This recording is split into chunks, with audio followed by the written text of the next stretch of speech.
Un planeta yermo se transforma en la Tierra que hoy conocemos. Todo empezó hace unos 4.000 millones de años. La vida se reproduce y poco a poco se extiende a todos los rincones del planeta. A lo largo de miles de millones de años, la evolución ha dado lugar a un número incontable de animales y plantas. Pero por diferentes que puedan parecer, todas las especies están emparentadas. El primero en descubrirlo fue un inglés llamado Charles Darwin. Darwin cambió por completo la manera de vernos a nosotros mismos, de ver la vida en general. ¿Qué es la inteligencia? ¿Por qué necesitamos dormir? ¿Y cuál es la diferencia entre el ser humano y el animal? El muro que nos separa es cada vez más permeable. Una y otra vez las catástrofes han hecho estragos en la vida que puebla la Tierra, pero hasta ahora siempre ha logrado sobrevivir. Investigando las grandes preguntas de la vida, la comunidad científica ha constatado hechos asombrosos y adquirido impresiones muy reveladoras sobre los grandes momentos de la evolución.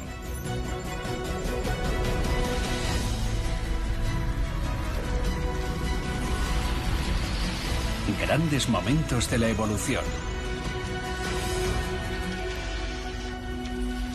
El milagro de la vida. El origen.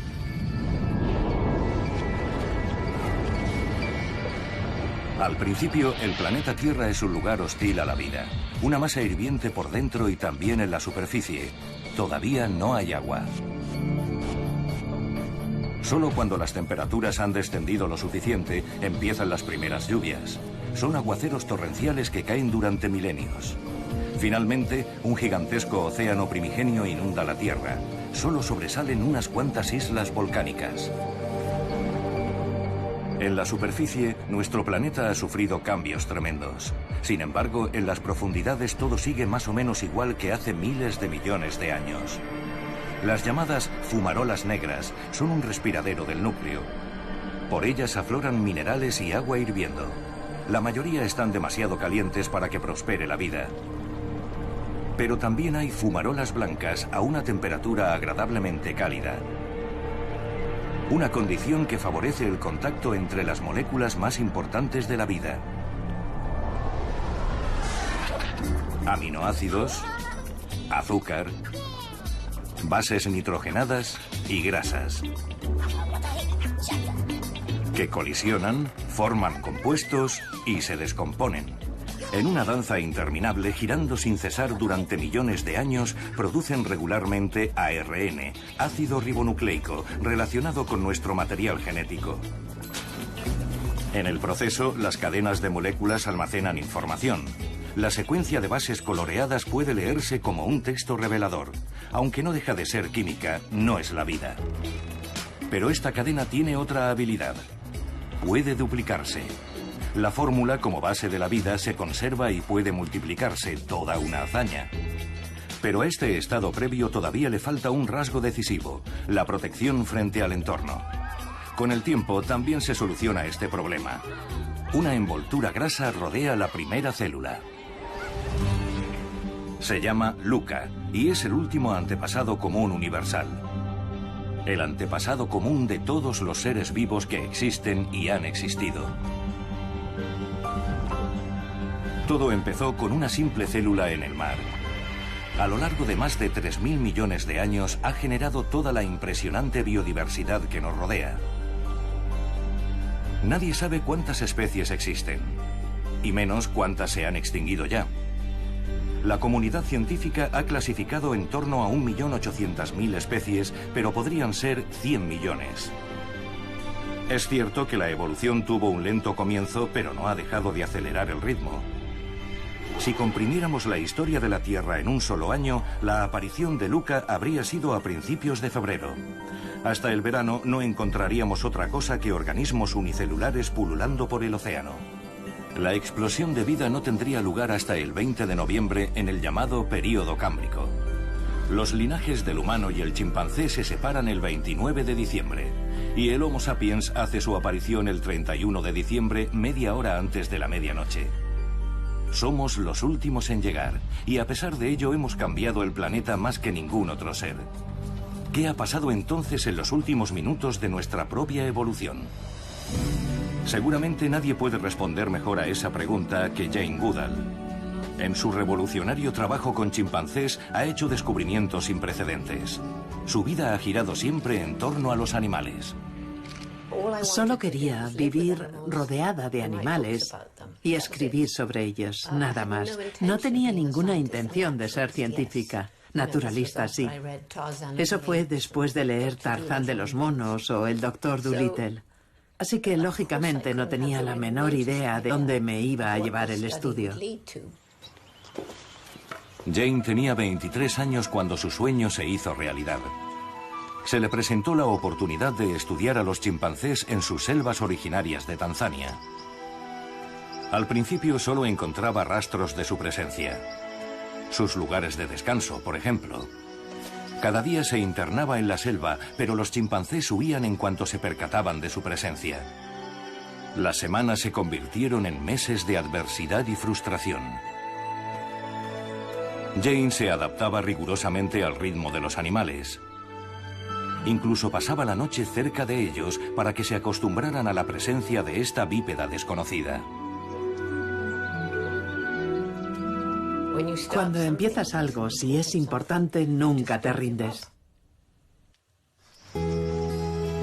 Su dedicación dio sus frutos. Los chimpancés terminaron acostumbrándose a su sombra humana y Jane pudo al fin empezar a trabajar en serio. El momento más emocionante fue cuando un grupo de chimpancés, que yo suponía que iban a huir porque me había acercado demasiado, levantaron la vista y siguieron tan tranquilos con su aseo. Fue mágico, al fin confiaban en mí. Descubrió que los chimpancés se parecían a los humanos mucho más de lo que se suponía.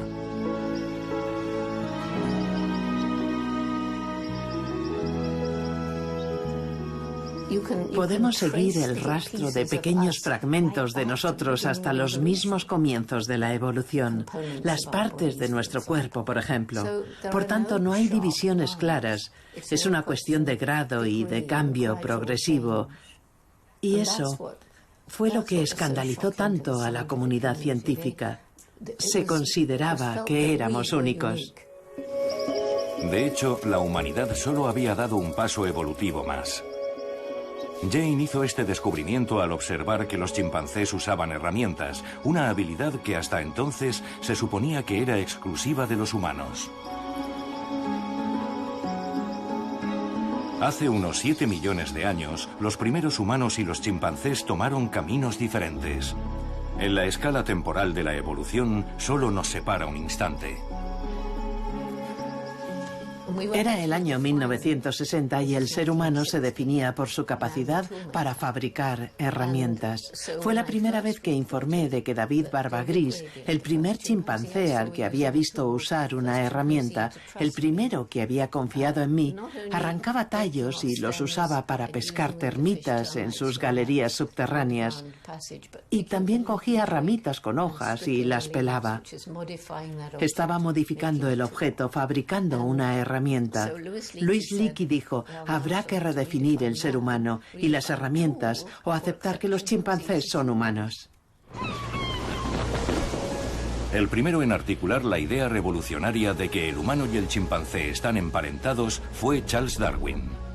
En 1832, el joven naturalista recorre en barco la costa meridional de América del Sur. En tierra descubre innumerables especies de plantas y animales desconocidos, todos, según la creencia popular de la época, concebidos por el Creador celestial en una semana escasa. Mientras recoge sus muestras, a Darwin le asaltan más dudas que nunca. Hace toda clase de descubrimientos. Por ejemplo, huesos enormes de especies que evidentemente se habían extinguido hacía mucho. Tras rodear el Cabo de Hornos, Darwin llega a las Islas Galápagos. Las observaciones que hace allí serán la base de su teoría de la evolución. Observa que los pinzones de las Galápagos varían de una isla a otra. Presentan un pico diferente, cambian de color. ¿Qué pudo haber causado estas variaciones? Una escandalosa idea va tomando forma en su mente. ¿Sería posible que algunas especies se hubieran originado justo en estas islas? ¿Y que las aves, adaptándose a su entorno, hubieran evolucionado hasta convertirse en especies nuevas? El milagro de la naturaleza no sería entonces la obra de un creador todopoderoso, sino que se habría ido desarrollando en una sucesión de etapas evolutivas. Darwin así lo cree, pero se guarda sus pensamientos y solo los plasma en su diario. Durante mucho tiempo no se atreve a publicar su revolucionaria idea: que todas las especies, las plantas, los animales y el ser humano provienen de un solo antepasado común primigenio. La primera edición de El origen de las especies en 1859 causa sensación. Darwin empieza a recibir ataques. Su libro viene a rebatir los conceptos en los que creían sus contemporáneos, sacudiendo los fundamentos mismos de la doctrina cristiana. El origen de las especies descubrió a la humanidad que eran fuerzas puramente naturales, las leyes de la física, actuando a través de un singular proceso de selección natural, las que habían generado toda la belleza, elegancia y diseño de los seres vivos. Antes la gente pensaba que tenían que ser obra de un creador. No concebía otra posibilidad, le parecía casi evidente. Por tanto, Darwin destruyó esa idea, cambió por completo la manera de vernos a nosotros mismos, de ver la vida en general. La teoría de la evolución explica cómo se origina una nueva especie. La llegada de una especie. En la sabana africana, a pesar de la diversidad de especies, el cuadro es relativamente monótono. La mayoría de los animales deambulan con la piel o el pelaje del color de la tierra seca, de la que apenas se distinguen. Las cebras, sin embargo, se reconocen de lejos. ¿Qué finalidad tienen sus características rayas negras y blancas?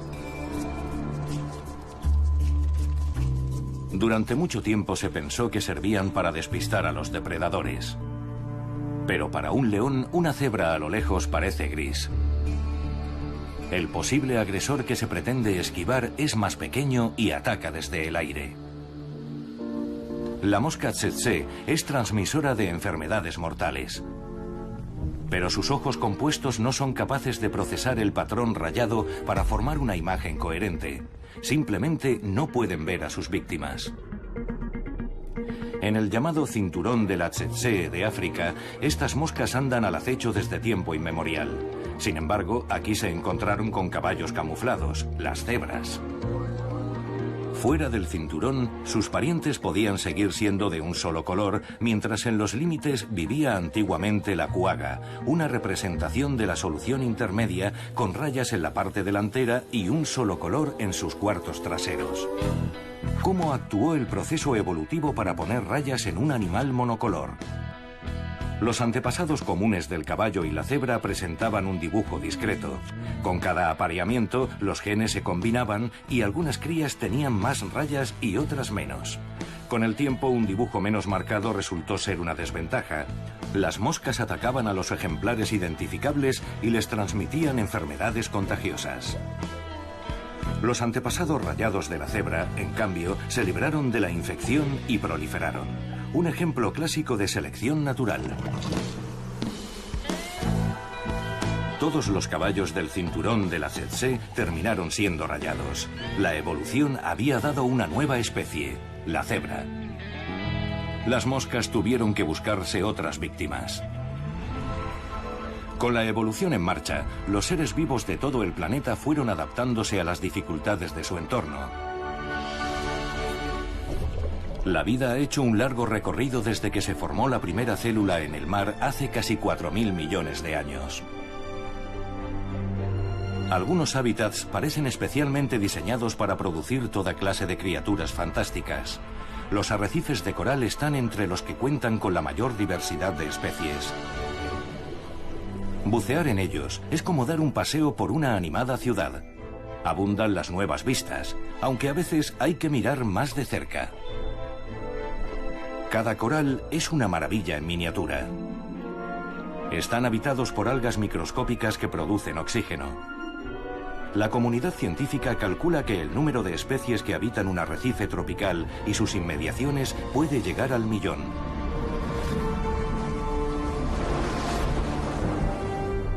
mientras que otros lugares están prácticamente desiertos. El desierto es especialmente hostil a la vida. Sin embargo, las condiciones extremas parecen un mero desafío a la evolución para dar con nuevas soluciones. Una bola de estiércol es garantía de futuro para la siguiente generación de escarabajos peloteros. Aquí es donde se desarrollan y crecen sus larvas. La evolución no es solo cuestión de adaptación física, también consiste en modificar y adaptar comportamientos. No parece que este escarabajo tenga aún respuesta ante una eventualidad, pero en millones de años sus descendientes puede que incluso hayan aprendido a solventar un derrame de arena. Da la impresión de que no hay nada que la naturaleza no haya previsto. Veamos el pulpo mimético. Es capaz de cambiar de apariencia en un instante para asemejarse a un habitante marino muy venenoso, ya sea la serpiente marina o el pez león. Su excelente visión le permite reproducir su imagen a la perfección. En cambio, uno de sus parientes lejanos tiene literalmente visión borrosa. El nautilo es miope. Cuando esta especie era joven, sus ojos eran lo más avanzado que había, y es evidente que desde entonces no ha hecho falta modificarlos. Visión. El mundo cambia cuando eres capaz de verlo. Recibes muchas más aportaciones del entorno. Puedes detectar depredadores a gran distancia, avistar presas desde lejos. Tienes más información, más datos que procesar. Es posible que la vista haya marcado decisivamente la evolución del cerebro y también que haya acelerado la evolución en general. Casi todos los seres vivos dependen de ella. Todos, desde la rana al ser humano, observamos el mundo que nos rodea. Vemos y somos vistos. La evolución de la vista es uno de los mayores logros de la naturaleza. Durante millones y millones de años, cada especie ha desarrollado los ojos que necesitaba para sobrevivir. Los camaleones tienen una visión panorámica casi perfecta. Pueden mover cada ojo de manera independiente. Una vez localizada, su presa no tiene escapatoria.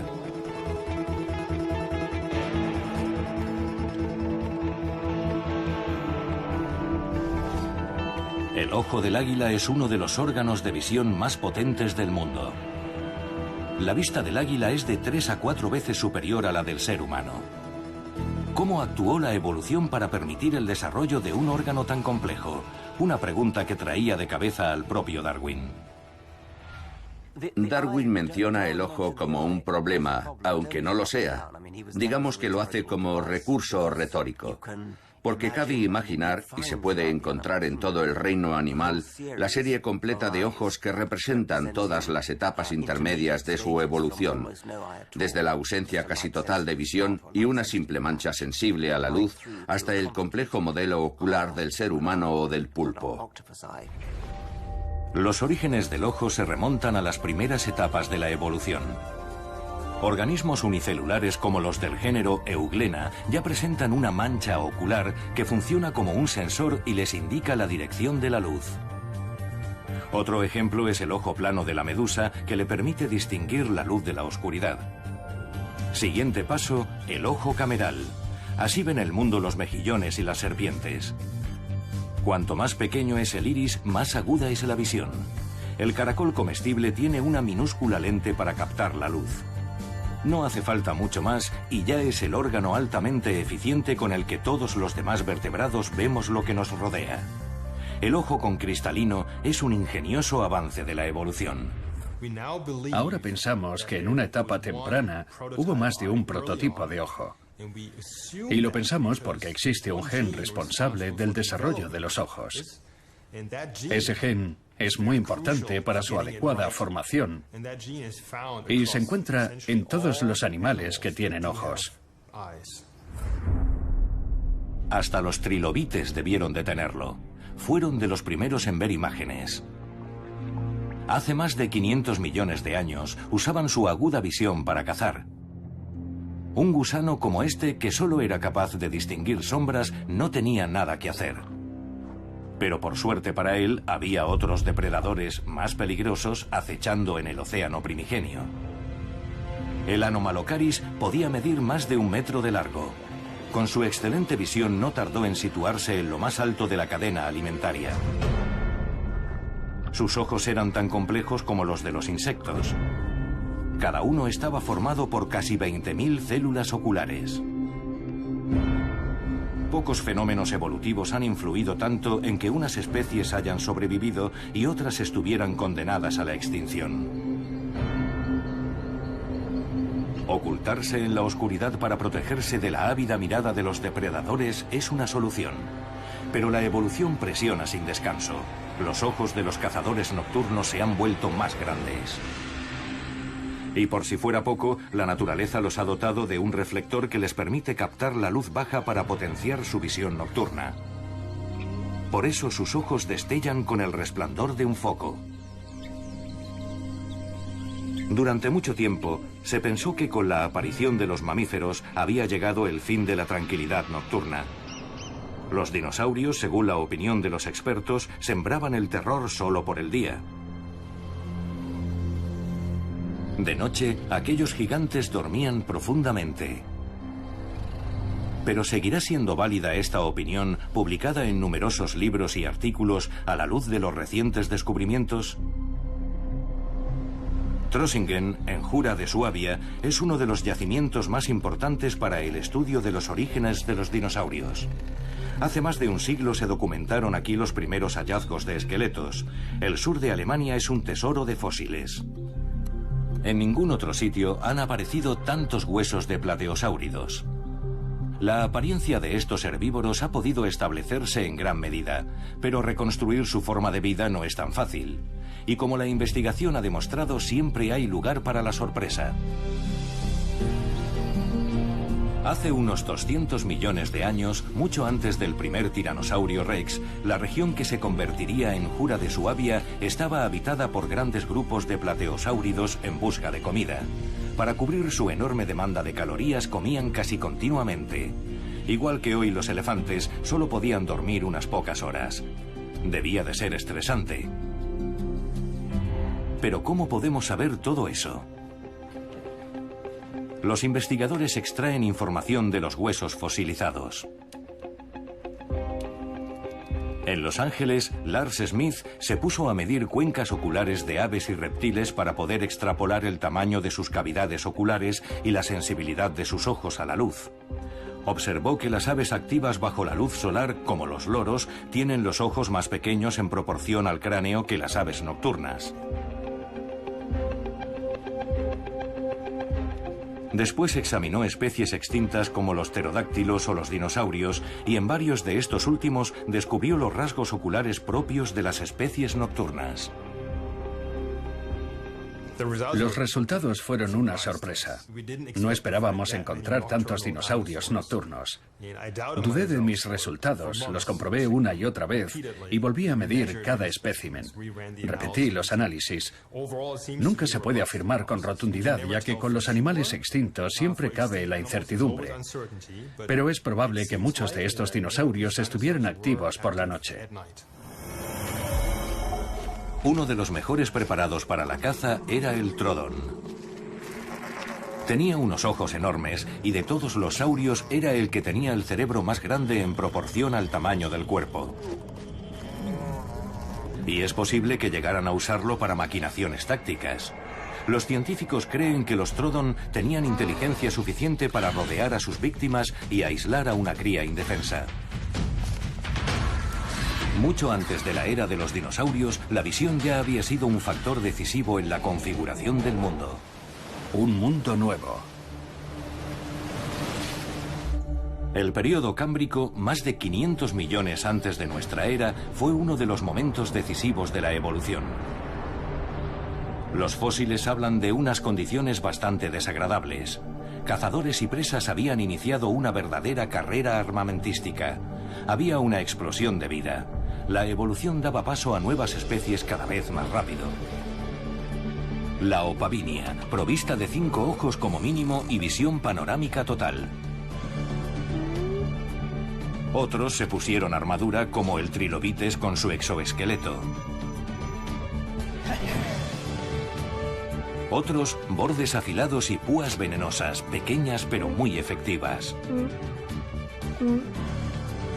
El gusano Alucigenia tenía dientes afilados como agujas.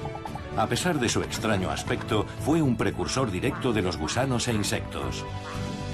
El período cámbrico sentó las bases para la aparición de la fauna actual. Desde entonces, la contienda entre depredador y presa es un elemento imprescindible de la evolución. Es un espectáculo impresionante de enfrentamiento y cooperación, como aquí, en el mar. Las sardinas están atrapadas sin remedio.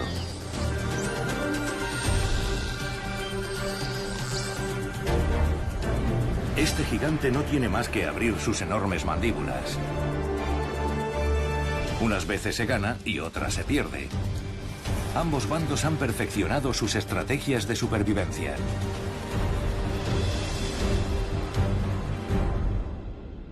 Para los que están al final de la cadena alimentaria es sin duda una masacre.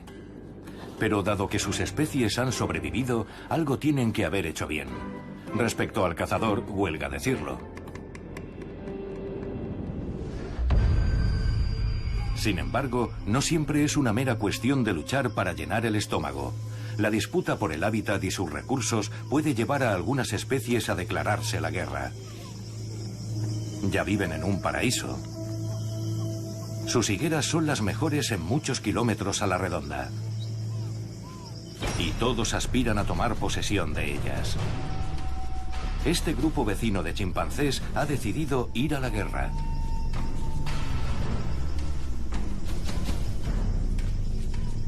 Los comedores de higos están entretenidos en sus rutinas diarias, completamente ajenos al peligro inminente. Se envía una patrulla a inspeccionar el terreno. Infiltrarse en territorio hostil requiere avanzar con sigilo.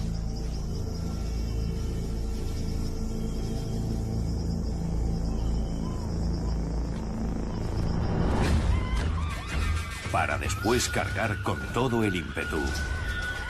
Comienza la batalla. Y nada mejor para intimidar a los adversarios que provocar un desconcertante pandemonio. Todo está pensado para que el número de bajas de los agresores sea el más bajo posible. Algunos tienen suerte y consiguen huir.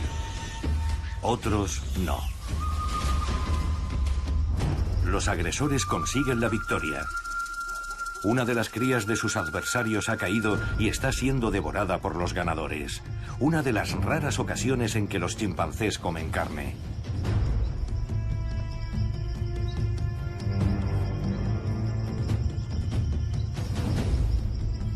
Algo que a nosotros nos parece brutal y cruel.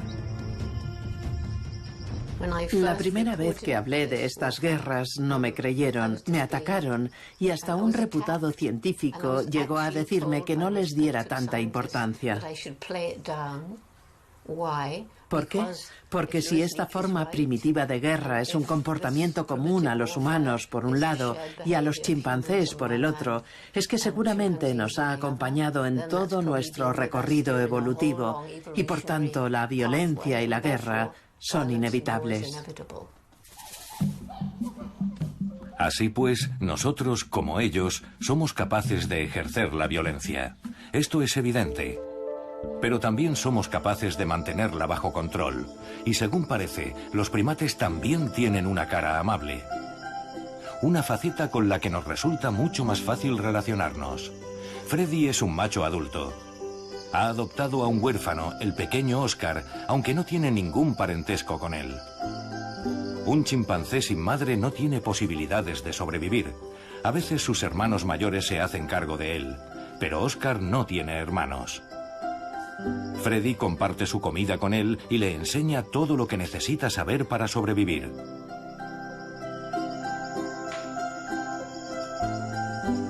Los investigadores no saben explicar por qué lo hace. Tal vez esté buscando un aliado en las futuras luchas de poder, o quizá solo quiera preservar el grupo. Incluso podría tratarse de un acto totalmente desinteresado. La evolución ha generado violencia y brutalidad, pero también compasión y disposición para ayudar a otros. Los mamíferos necesitan todos estos atributos sin excepción para sobrevivir, y muy especialmente nosotros y nuestros parientes más cercanos. Hace unos 7 millones de años, el ser humano y el chimpancé tomaron caminos separados. Hoy su mundo es radicalmente distinto del nuestro. El ser humano se ha extendido hasta los rincones más alejados del planeta. Ya somos 7.000 millones de individuos. ¿Qué ha permitido triunfar a nuestra especie? En términos de fuerza física, solo estamos en la media. Lo que nos ayuda a prosperar es nuestra capacidad de cooperación. Salimos victoriosos sumando esfuerzos. Por separado, habríamos fracasado. En el Instituto Max Planck de Antropología Evolutiva en Leipzig, los investigadores trabajan para determinar qué nos diferencia de los primates antropoides. Han preparado un test para niños. No tienen forma de llegar a las canicas si no cooperan. Se ha despertado su interés. El monstruo de las canicas exige ser alimentado.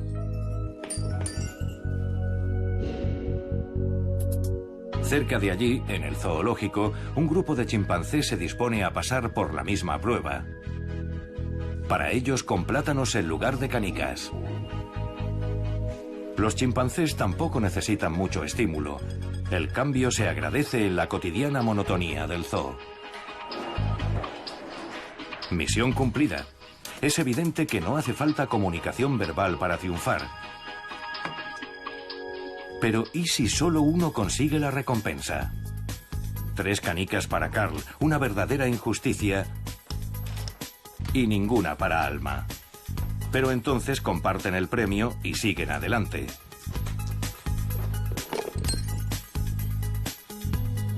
Entre los chimpancés le ha tocado a Frodo quedarse sin recompensa. Si no hay plátano, no hay diversión. Sin una recompensa pierde el interés. Su compañero, actuando por su cuenta, no tarda en fallar. Al final, ambos se quedan con las manos vacías. A diferencia de los niños, los chimpancés normalmente suspenden la cooperación si solo un miembro obtiene beneficios. Este comportamiento social, aunque parezca insignificante, pudo ser decisivo. Mientras el simio no asimiló la lección, el humano acumuló aprendizaje de experiencias como esta y abrió nuevos horizontes para su especie. Tenemos lenguaje, cultura, tecnología. Tenemos la capacidad de comunicarnos. Habilidades como fabricar máquinas, automóviles, ordenadores. Somos radicalmente distintos de las demás especies y radicalmente distintos de como éramos hace 100.000 años, antes de empezar a desarrollar una cultura y una tecnología avanzadas. Ningún otro ser vivo ha desarrollado un medio de comunicación tan complejo como el nuestro. El lenguaje nos permite expresar conceptos y pensamientos complejos, a diferencia de la abeja, el loro o el elefante. Sin embargo, los animales también tienen mucho que decirse entre ellos. Se comunican de maneras muy diversas. Comunicación.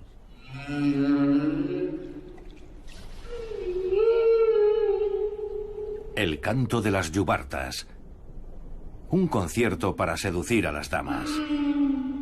En la época de apareamiento, sus pretendientes cantan hasta 24 horas seguidas. Cada canción está formada por una serie de versos que repiten una y otra vez. El agua es un medio excelente de transmisión de las ondas sonoras que pueden recorrer miles de kilómetros sin encontrar obstáculos y ayudan a los grandes solitarios del mar a encontrarse en la inmensidad del océano. Pero las ballenas no son las únicas parlanchinas bajo el agua. Los peces tampoco están callados precisamente. Graznan, gruñen y gritan.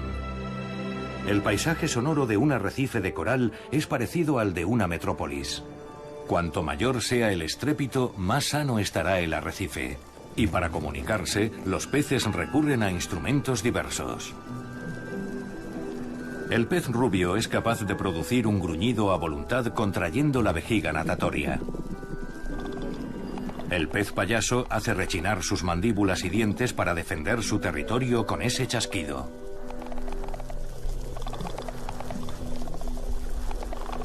Los científicos acaban de empezar a descifrar los complejos patrones acústicos que utilizan los peces. En cambio, las voces de las aves son objeto de una exhaustiva investigación desde hace décadas. En el apareamiento, las aves usan medios visuales y acústicos. Pero por complicada que parezca la actuación de este macho, el mensaje que pretende transmitir es muy simple. Aparéate conmigo, soy el mejor candidato para ser el padre de tus hijos.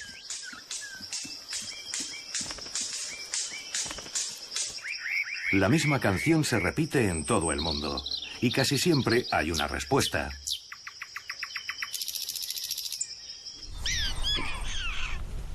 En otros casos, el sistema de señales es más sofisticado. Los perros de las praderas viven en un sistema de pasillos subterráneos que puede llegar a ocupar varios kilómetros cuadrados. Se han convertido en las estrellas de la investigación sobre comunicación.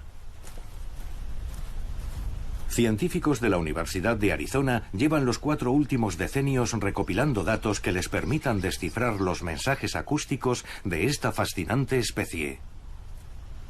Cuidado, coyote. Los animales reaccionan como si fuera el animal de verdad. Prueba número 2. Un tejón, otro depredador habitual de las praderas. Para nuestros oídos ambos reclamos son idénticos. Sin embargo, el análisis informático demuestra que las ondas sonoras del tejón y del coyote se diferencian claramente. Las praderas son territorios de caza para toda clase de enemigos y cada uno requiere una reacción adecuada. Por eso, un variado vocabulario puede ser muy útil. Una mujer con una camiseta naranja. La noticia se transmite como corresponde. Mismo color, distinto género. Eso también se puede transmitir. Ahora una mujer de azul. De nuevo, un sonido concreto. Los perros de las praderas recién nacidos aún no conocen el significado de estos sonidos. Deben aprenderlos con toda su complejidad. El alcance de la comunicación entre ellos fue una sorpresa para los investigadores. Y dado que el estudio de la comunicación entre animales no hace más que ampliarse, hay muchas más observaciones asombrosas aguardándoles.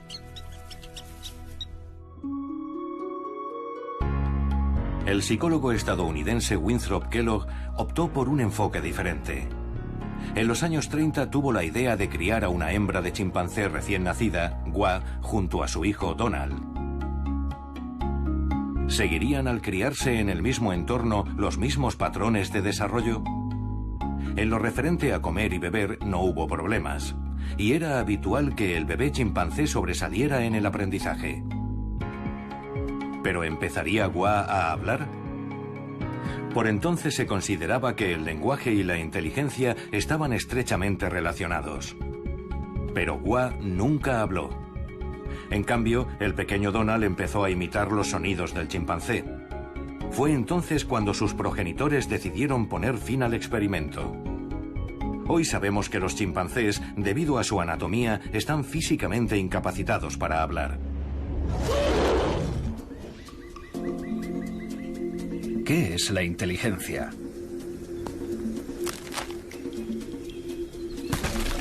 Son sumamente inteligentes, pero de distinta manera. Hoy los investigadores observan a los animales en su hábitat original. Solo en él demostrarán todas sus capacidades naturales. Esta hembra sabe dónde tiene que buscar. Usa herramientas para alcanzar la sabrosa miel y ha tenido que aprender que esta especie de abeja sin aguijón no le hará daño. Su cría observa y aprende, una señal inequívoca de inteligencia.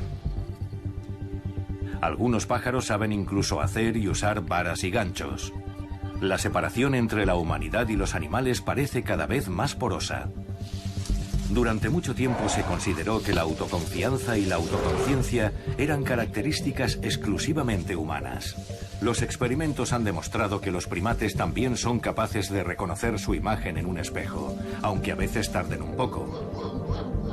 pero luego reaccionan como nosotros, poniendo gestos y examinando partes del cuerpo que no suelen ver. Muy pocas especies superan la prueba del espejo.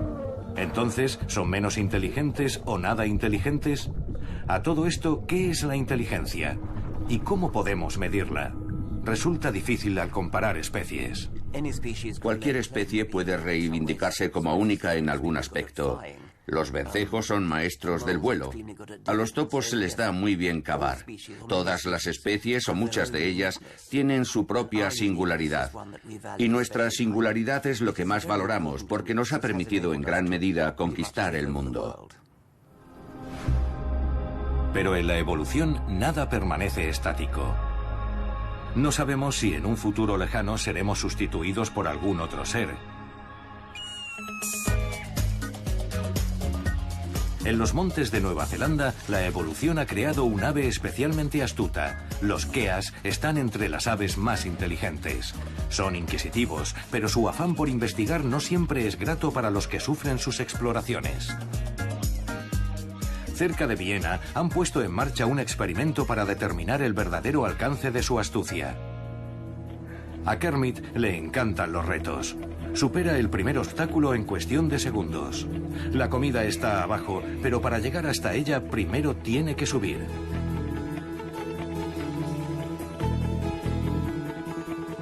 Así está mejor. Se deshace de las barras. Varios obstáculos se interponen en su camino y cada vez debe encontrar una nueva ruta para triunfar. La mayoría de las demás especies abandonarían enseguida ante tanta dificultad. Pero Kermit es tenaz y finalmente usa el pico como una tercera extremidad.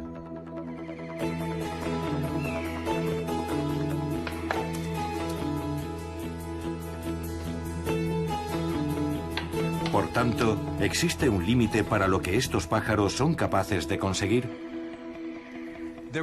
Probablemente lo hay, pero todavía no hemos llegado a él. La mayor dificultad está en diseñar experimentos y tareas que pongan a prueba capacidades más complejas de su inteligencia y que al mismo tiempo sigan siendo evidentes para que entiendan lo que tienen que hacer y cómo superar la prueba sin recibir ninguna comunicación de nosotros. Las duras condiciones de vida en los montes que habitan han enseñado a los keas que una estrecha interacción social es beneficiosa. Viven en grupos de tamaño variable y aprenden continuamente a través del juego nuevas técnicas de recolección de alimentos, así como estrategias para resolver conflictos.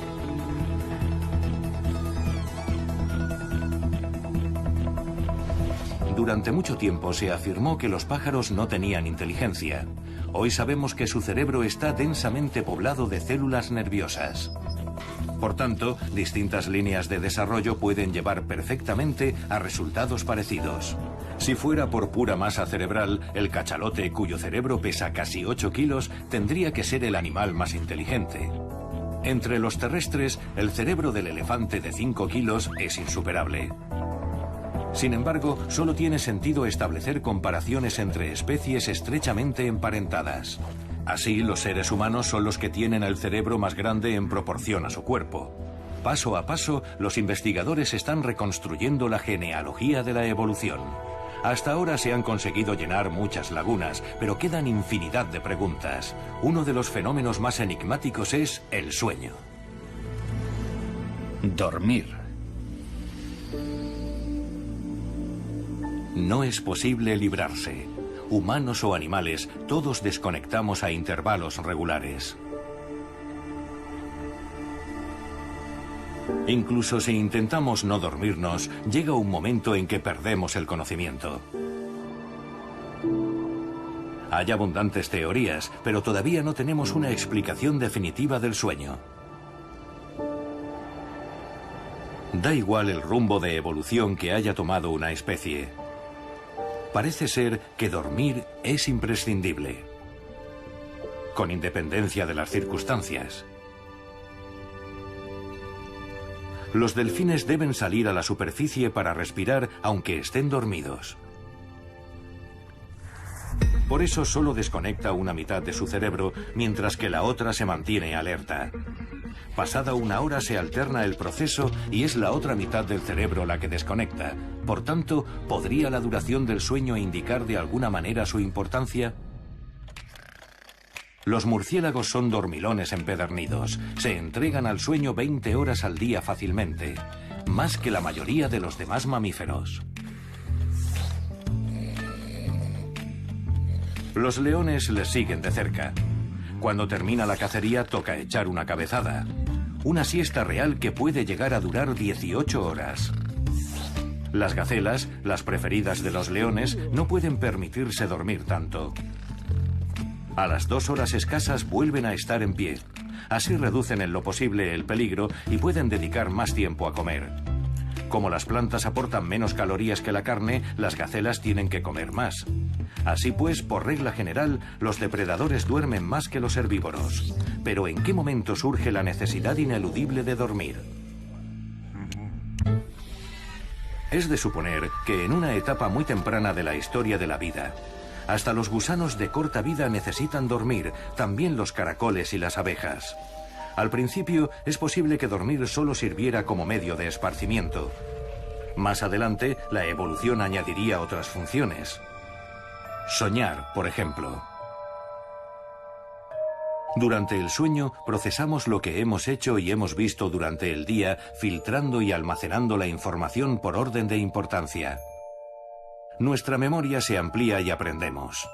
Mientras el cuerpo descansa, el cerebro realiza una gran actividad.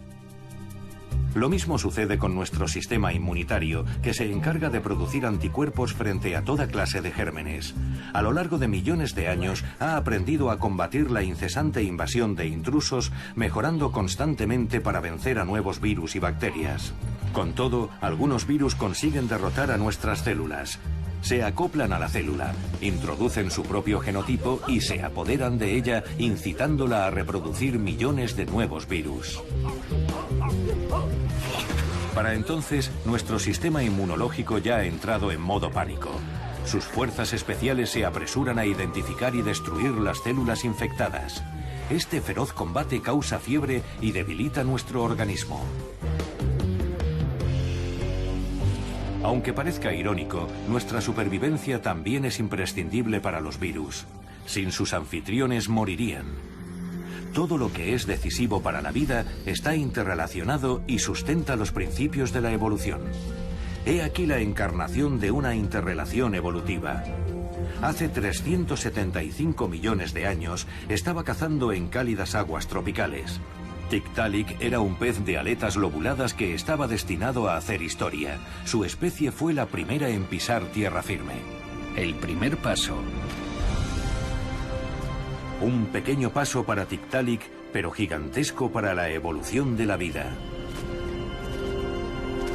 Tiktaalik pudo haber sido simplemente un pez que caminaba sobre sus aletas, pero sus huesos son la prueba de un potencial muy superior. Tenía hombros, brazos y antebrazos, muñecas y dedos. Este es el patrón estructural de todos los vertebrados terrestres. La evolución iba a rellenar nuevos moldes corporales con el mismo plan estructural. Y así, ampliando progresivamente nuestras destrezas, la mano humana adquirió su forma definitiva. La evolución garantizó que todas las especies desarrollaran exactamente el tipo de extremidades que necesitarían para sobrevivir. Y vistos los resultados, cuesta creer que pudiera haber existido otra opción. Su diversidad puede parecer asombrosa, pero sus orígenes comunes están literalmente en sus huesos. En los adultos, estos comienzos ya son difícilmente reconocibles, pero en los primeros estadios la cosa cambia.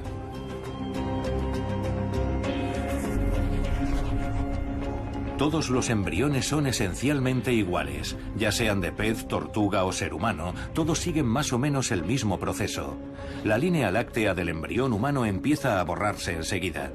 En semanas, los dedos de manos y pies se vuelven palmeados, aunque no por mucho tiempo. Las membranas irán desapareciendo en el proceso natural. Se formará un revestimiento de pelusa o lanugo que también desaparecerá. Cuanto más desarrollado está el embrión, más visibles son las diferencias. Estudiando embriones y aplicando conocimientos de anatomía comparativa, Darwin pudo demostrar cómo habían sido las grandes transmutaciones de la evolución, del pez a la rana y de ahí al ser humano.